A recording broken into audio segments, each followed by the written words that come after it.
এতিয়া হাইকোৰ্টত মোৰ ওপৰত হীৰেণ গোহাঁই ডাঙৰীয়া এটা কেছ দিছে যে মিয়া বুলি কোৱাটো ভুল, কিন্তু অসমত মিয়া শব্দটো প্ৰথম হীৰেণ গোহাঁই আৰম্ভ কৰিছে আৰু লিখিতভাৱে তেওঁৰ কিতাপত প্ৰথম বাংলাদেশী মুছলমান মানে মিয়া এই ডেফিনেশ্যনটো বেলেগে দিয়া নহয়, এই ডেফিনেশ্যনটো হীৰেণ গোহাঁয়ে দিয়া। মোৰ লগত কিতাপ আছে, তেওঁ লিখা কিতাপ, অথচ তেওঁৱে কেছ দিছে যে বাংলা মিয়া বুলি কিয় কয়। এতিয়াতো কোৰ্টত মই দিম, মানুহে নাহাঁহিব জানো জাজকেইজনে তেওঁ এই প্ৰথম ডেফিনেশ্যনটো ধ্ৰুৱ মহন্তৰ তাত আছে, আপোনালোকে লৈ যাব, যে সকলো বাংলাদেশী মুছলমানে মিয়া এই ডেফিনেশ্যনটো দিয়া প্ৰথম মানুহজন হ'ল হীৰেণ গোহাঁই। আৰু ধ্ৰুৱ মহন্তৰ হাতত গোটেই পেপাৰ্ছখিনি আছে, আপোনালোকে লৈ ল'ব।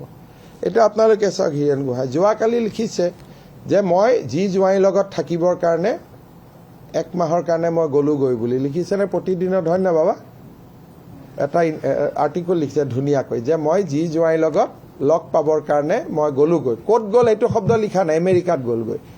তাৰ পৰা বা দিল্লীত, এগৰাকী জীয়েক আমেৰিকা, এগৰাকী জীয়েক তাৰ পৰা দিল্লীত থাকে, তাৰ পৰা এতিয়া লিখিছে যে অসমৰ মানুহে ৰাজপথত নামক। তাৰমানে তেওঁ নানামে, বাকীখিনিয়ে নামিব। তেওঁতো দিল্লীতে গুচি গ'লগৈ, তাৰমানে বাকীখিনিয়ে ৰাজপথত নামিব। এতিয়া আজিকালি আপোনালোকে যিটো জেনজিৰ কথা কয়, এই জেনজিবিলাকে এইখিনি বুজি নাপায় নেকি যে পৰহি লিখিলে এওঁ যে মই যি জোঁৱাইৰ লগত থাকিব গ'লোগৈ, পিছদিনাখন লিখিলে অসমৰ ৰাইজ জঁপিয়াই পৰক। তাৰমানে মই নজঁপিয়াওঁ, বাকীবিলাকে জঁপিয়াব। মানে মানুহৰ বিবেক বুদ্ধিবিলাক, তেওঁলোকে ভাবে যে আমাক ছাৰ মাতে কাৰণে আমাৰ ওপৰত কোনো মানুহে নাচায়, কিন্তু আমি যে ইমানলৈকে পঢ়োঁ এইটোতো তেওঁলোকে বুজি নাপায়। আমি যে ইমানলৈকে আমাৰ ষ্টাডি চলি থাকে, সেই হৈছে কথা। সেইকাৰণে মই ভাবোঁ যে এট দ্য এণ্ড এইবাৰ ইলেকশ্যনত এটাই হ'ল যে মানুহে ফেচবুক, ইনষ্টাগ্ৰাম চাই ভোট নিদিয়ে। মানুহে যোন মানুহ ৰাইজৰ লগত লাগি থাকে, কাম কৰি থাকে, গ্ৰাছ ৰুটত থাকে, তাকেই ভোট দিয়ে।